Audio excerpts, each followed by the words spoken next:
Today I'm going to be talking about denouncing my faith in Jesus.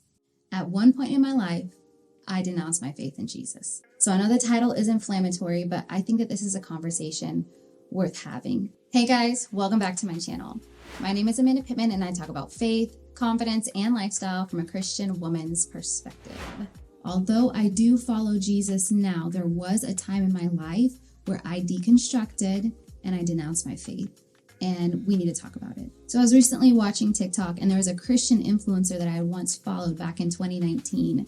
And I was surprised by his content because he was not giving godly anymore. His content changed. And so whenever I went to his page, I realized, oh my goodness, he is actually very anti-Christ now. He does not believe in God anymore. Whenever I saw that, I saw it from a place of deep compassion because I actually remember what that felt like. I remember being in his shoes. Whenever I see people leave the faith, it grieves me, but I also have a great sense of empathy because I've been there before. But after I'm grieved, almost every time I see someone who's a Christian, a public Christian who leaves the faith, I ask myself this question: why do I believe? Why do I follow Jesus? There are plenty of arguments against it. And there are plenty of reasons why I could just live for myself and not live for a higher power, let alone Jesus. So why Jesus? I ask myself that. And every single time, my conclusion lands here. I have been with God. I've had experiences with him that I can't deny. And because I've walked with God, I have this fidelity to him that he's shown himself to me too much. He's proved himself to me too much. He's been too good to me for me to deny him. Too good to not believe. Legit, too good to not believe. Of course, I see that now in retrospect, after having left the faith and come back to the faith and had this rich encounter with God and this beautiful life with him. But what led me to that moment? If we can get into the mentality of someone who is leaving the faith or deconstructing, then it would actually free us to let God handle them and not feel like we need to take matters into our own hands. Or it could also empower us to actually have the right words to say when a friend of ours or a Christian influencer leaves the faith. So what led me there in the first place? Because of my past, because of the pain that I experienced from the relationship that I was in, the very toxic relationship, I was so beat down. My confidence was stripped of me. I couldn't even see myself anymore. I couldn't even see God anymore. What legitimately drew me away from the Lord was pain. I was hurt. I saw the entire world through the lens of darkness and pain and hurt and disappointment. I thought about God. God, you're not present. You're not a protector. If you were, then I wouldn't be feeling such pain. How could a good God allow me to encounter so much pain? And then I thought about people, girls don't like me. I'm struggling to find friendships and it seems like I haven't found that rhythm. Guys are just like filthy dogs. Men are like the scum of the earth. This was my worldview. I saw the entire world through the warped lens of my negative experiences. It was pain that led me away from God. This was in college, and it was too painful for me to show up to the on-campus ministry and sing without bawling my eyes out, not because I'm drenched by the presence of God, but because how could I sing to a God who has hurt me so much? It was hard for me to press in. It was hard for me to relate to other Christians who seemed really chipper, who seemed as if they had their lives together and they had all of their highlighters and they were put together and they weren't rolling out of bed after a crazy night the night before. You're just perfect. You're just like perfect at this point, right? Like I couldn't relate to them. I wanted nothing to do with them. I legitimately felt more comfortable in the world. I felt more comfortable with those who didn't know God because they seemed to accept me more and they seemed as if they understood how dark the world could be, and they didn't treat me with just euphemistic sayings and Christian catchphrases. It seemed a little bit more authentic to me. So it was pain that led me there, but let's talk about what actually kept me there. there was this underlying pain, but on top of this, what it presented as was a lot of questions. If God is good, how could he XYZ? If the Bible is true, why are there these discrepancies? What do you have to say about the multiple copies of the Bible? What do you have to say about the contradictions in the Bible? What do you have to say about all of the Christian hypocrites? There are so many directions you can take it. What do you have to say about God being loving, but him being a jealous God, or him being an angry God? What do you have to say about all of the Christians who want to control a woman's right to choose? These were the legitimate questions going through my mind, and it felt so real. It felt as if my questions mattered more than my pain. It felt as if I could intellectualize faith. And so it presented as intellectualizing, but underneath it all was pain. It was pain. Now, I cannot begin to say that everybody's experience is mine. Some people, it is the intellectual things that lead them away. But for me, it was pain. That pain led me away, but all of the questions kept me there. I would go and visit on-campus debates between Christians and atheists, and I was so excited when the atheists were winning. I remember signing up for the secular humanist club on campus, because even though I didn't have a religion, I wanted a community and I wanted to have shared ideals. But even though I explored so many different faiths and different religions, all of them fell up short for me. They didn't give me life. I didn't feel a sense of hope. I didn't feel a sense of resolve. In fact, it felt even darker without God as a central focus or a hill to plant my flag on. Another thing that kept me there was Christians. Christians got on my ever-loving nerves, okay? Like, I was just like, I cannot stand Christians. They just want me to conform to their ideals. In fact, I could literally play the part and my heart be bitter, and I play them for a fool, and they would be happy and really sing my praises and say, Jesus did it. Because that's how naive Christians are, and that's how much they actually care about your heart. They don't care about your heart. They just care about your decisions. They care about your appearance. They care about how you present. And so I thought to myself, I don't want to contort myself into their image of me.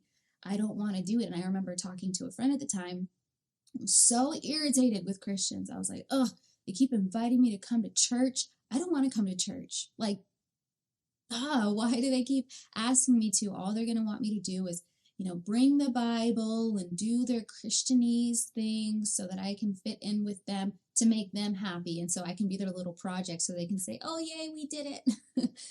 And my friend at the time said, then don't. Don't go to church. Just pray and read the Bible. So at this time, what kept me there were these questions, and what kept me there were Christians. Questions and Christians. And I stayed in this place because I was searching for truth. But searching for truth was also the thing that pulled me out of this place. The questions that dug me into a deeper hole were the same questions that started to pull me out of it. Because I started to question my questions. I started to ask myself, like, man, why is it that if Jesus isn't true and if Jesus isn't real, that I feel this sense of emptiness and longing? Why is it that everything else comes up short? Why is it that nothing else is enough? Why is it that all of these other religions seem like stupid to me, like absolutely ridiculous? Come on, you tell me there are 400 gods? Like, no offense to y'all, but like, it's so hard for me to believe, But then again, I'm the one who believes that Noah built an ark and brought the animals in 2 by 2. So like, there's that hypocrisy there as well. But like the other ones, not only did they not make sense to me, but they also didn't change my heart. I didn't feel a greater sense of peace. I tried meditation. I didn't feel peace. Like I tried going down the bitter trail of secular humanism, and it didn't bring me life. It didn't bring me joy. It made nothing better. It did nothing for me. And I consider myself to be an agnostic, not an atheist. I felt like it took more faith for me to be an atheist. than it took for me to have any religion. Okay? Like, you're really telling me that this just banged into place. Really, you're just really telling me that. Like, I'm not stupid, okay? So I didn't feel like it had intellectual integrity for me to be an atheist, but I landed on, hey, I'm agnostic. I don't know who God is, but I know that there is an intelligent creator. And so here's what pulled me out of it. I came to the end of myself and I said, God, Allah, Buddha, universe, energy, whoever you are. I don't care who you are. I just want to know the truth. And I'm trusting that if I'm actually looking for the truth, and if you are real, you'll show it to me. And so during this time, I started praying and reading the Bible. But I did it from a different place. I wasn't praying and reading the Bible because I wanted to come back to my roots. I wasn't praying and reading the Bible because I wanted something to make me feel better. I was praying and reading the Bible because I said, okay, I've given these other religions a chance. So let me come back to this one and give it a fair chance too. So instead of praying and reading the Bible as if I already knew the stories, as if I already knew Jesus, I started praying and reading the Bible as if I were an unbeliever. Because at this point I was. I literally had denounced my faith. I said, I don't believe in Jesus. I am no longer a Christian. And so I said, I'm going to read this as an unbeliever because I do not believe. So as I started praying and reading the scripture, even as I was praying, I wasn't necessarily praying to Jesus. I was praying to whatever higher power would lead me to the truth. And I did this as I was reading the Bible. And as I did that, my heart softened. For the first time in maybe 5 or 6 months, I felt a sense of relief and a sense of hope. It didn't feel dark anymore. I felt like there was a light at the end of the tunnel. And I couldn't shake the feeling that the words that I was reading actually led to truth and life. I still was like, I don't want to go to church. I don't want to. But there was a friend at the time named Christina. And she was a Christian, but she didn't make me feel like the other Christians made me feel. And she just encouraged me to do Bible study with her. So we're going through the book of Proverbs and even sharing revelation that I would get. Oh, I feel like it's saying this and it's saying that. And wow, that makes sense because of X, Y, Z. And I remember Christina saying, wow, like you got that much out of it. It's as if, like, I can't believe that you're not a believer. You're just now like really digging in.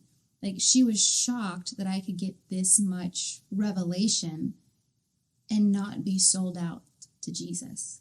And so my heart continued to soften, especially because Christina showed me so much love, so much grace, and so much compassion. And she was not sold out to me changing for her. She was simply sold out to my journey of finding truth.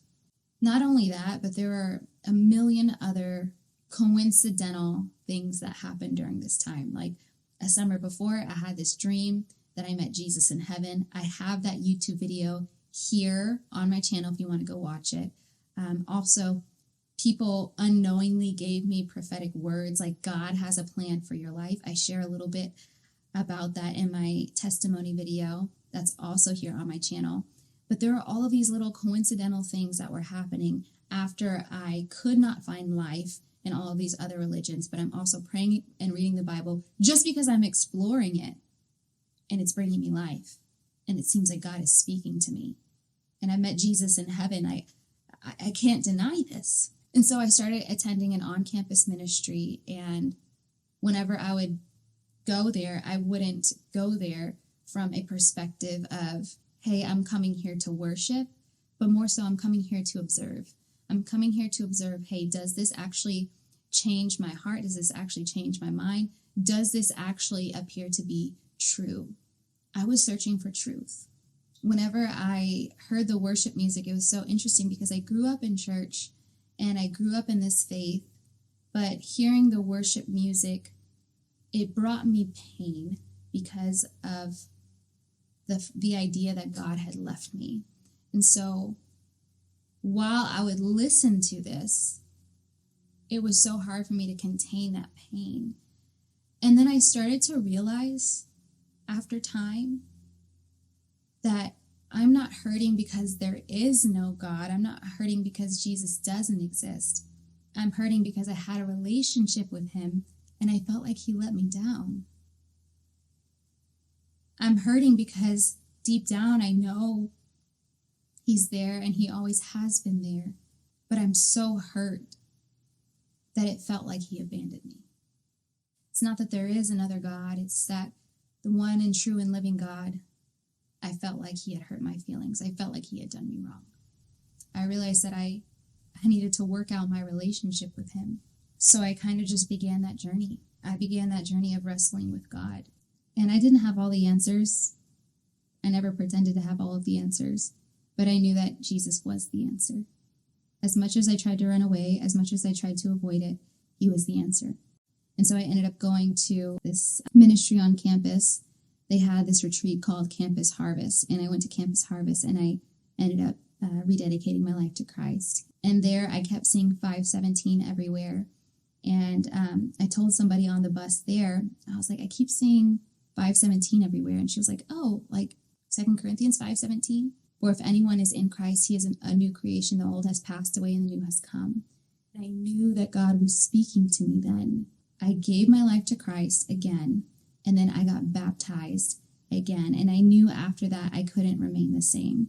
Not much later, I ended up breaking off my relationship that was causing me so much pain. And I just tried my best to surround myself with people who weren't those judgy Christians that I couldn't understand, but who simply were invested in my journey of finding truth. And I did. I found Jesus. And the closer I got to him, the more I prayed, the more I read the Bible, the more life I felt, the more joy I felt, the more hope I felt. I felt this lifting. And then God started to send people around me to show me his love, not this distorted version of love that I had actually learned through negative connections, the wrong relationships, but his true love. And then he opened up my eyes to all of the ways he was pursuing me all along. He opened up my eyes to all of the ways that he was trying to keep me from pain. He was trying to protect me from pain, but I didn't listen. I went in the opposite direction. And he was contending for me. He was pleading for me all along. And he showed me how grieved he was by that. I just started showing up differently. I'm like, hey, I'm not the same person I was before. I'm not going to keep doing the same things I was doing before. I stopped cussing. I stopped going out as much. I still had a good time, don't get me wrong. But for me, I was so much more concerned with finding who God is and him finding me. And this be independent of any other relationship. So yeah, I once denounced my faith in Jesus. And I pursued every other relationship and I pursued everything that the world had to offer. And it wasn't enough for me. I was heartbroken, and at the core of it was pain. And so what I've learned from this is how to relate to those who are deconstructing or transitioning out of the faith, or who are just simply searching. The advice that I would give is this. If there's someone in your life who doesn't know where they stand, who may be searching or may be running in the opposite direction of God, and they've left the faith, they've denounced the faith, my encouragement to you is not to try to get them to change their behavior. They left the faith because they don't want to ascribe to the faith. So don't try to get them to ascribe to a faith they don't believe in. Don't just try to change their behavior. Don't try to change their lifestyle. If their lifestyle is offensive to you, take that up with you and God, because that has nothing to do with you. Their lifestyle is their own, and your life is your own. So check your own self, okay? Get out of your feelings and get into your prayer closet, okay? It's not about you. The next thing I would say is ask them good questions. During that time in my life, I had enrolled in counseling on campus because I knew that I needed somebody who can talk through things with me. And even though the counseling was not that effective, it was just nice when anybody had offered themselves to talk and to process. That's what I needed more than anything. I needed to process through all of my thoughts and feelings. And I didn't want people to have the answer. I didn't want the answer. I wanted to be heard and seen, and I wanted to come to my own conclusions. The next thing I would say is actually trust God. Like, trust that if they belong to God, that God has the power to call them back. And trust that if they diligently seek what is true, they will find it. And the last thing I'll say is just encourage them to keep seeking. Encourage them to keep seeking. Because the truth is, if you seek, you will find. Anybody who tries to search for the truth and they're open to whatever that is, I believe Jesus will speak to them. And when he does, that's the time where they get to say, no, I reject you, or yes, I accept you. It's still their choice. Just remind them that they don't have to figure it out. If they truly believe that there is a higher power and they just don't know what that higher power is or who that higher power is, to simply pray. If it is true, that higher power will lead them to the truth. So I encourage you to encourage them to pray the same prayer I prayed. Allah, universe, vibes, Buddha, Confucius, God, Jesus, gummy bear, light source, whoever you are, I will serve you if you show me who you are. All I want is the truth. And if you do that, you will be a great support to anybody who has left the faith or who has denounced the faith. You don't have to solve their problems for them, but you can pray and trust that God can. Keep praying for those who have left the faith, and do not throw stones. Do not say, hey, I'm so disappointed in you. Do not shame them, because, hey, either they care and you're just making it worse, or they literally don't care. So just don't. Keep praying for them, encouraging them, ask them good questions, and encourage them to actually seek the truth, whatever that is. And I believe that God will make himself known to them. Guys, thank you so much for watching this video. I thoroughly enjoyed it. I have all kinds of links in my description box. Links about my coaching program, links about Confident Woman Weekend, which is my in-person event, and other things to get you connected. My Instagram, my Confident Women community as well, where you can meet other like-minded Christian women. There's so many resources, so make sure you check the description box below. I also have my testimony videos linked below as well, so you can learn more about my story and how God led me back to him. If this video blessed you, please give a comment. Let's spark some conversation below. Also, make sure you give it a thumbs up, and if you haven't yet, please subscribe. Thanks for watching, guys. I'll see you in my next video. Bye.